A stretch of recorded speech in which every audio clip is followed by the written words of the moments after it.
রহমানির রহিম। খুনি শেখ হাসিনা ও তার দোসরদের দ্রুত গ্রেপ্তার এবং বিচারের দাবিতে শেরেবাংলা নগর থানার সর্বস্তরের জনগণের সমন্বয়ে ঢাকা 12 আসনের মাটি ও মানুষের নেতা,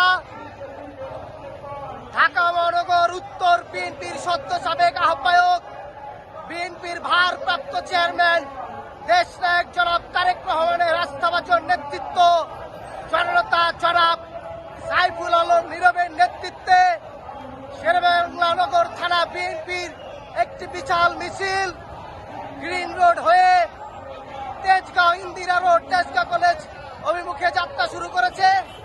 আপনারা দেখতে পাচ্ছেন মিছিলে নেতৃত্ব দিচ্ছেন ঢাকা 12 আসনের মাটি ও মানুষের নেতা, ঢাকা মহানগর উত্তর বিএনপির সদ্য সাবেক আহ্বায়ক, জিয়া পরিবারের অত্যন্ত বিশ্বস্ত দেশনায়ক জনাব তারেক রহমান, যাকে যুবদল কেন্দ্রীয় নির্বাহী কমিটির পতাকা দুইবার যার হাতে তুলে দিয়েছিলেন, যার উপর আস্থা রেখে ঢাকা মহানগর উত্তর বিএনপির পতাকা হাতে তুলে দিয়েছিলেন জননেতা জনাব সাইফুল আলম নীরবের নেতৃত্বে একটি বিশাল মিছিল আপনারা দেখতে পাচ্ছেন।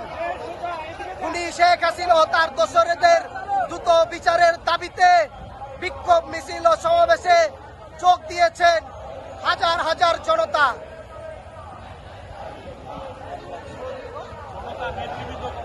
সংগ্রামী নেতৃবৃন্দ, আপনারা দেখতে পাচ্ছেন মিছিলে নেতৃত্ব দিচ্ছেন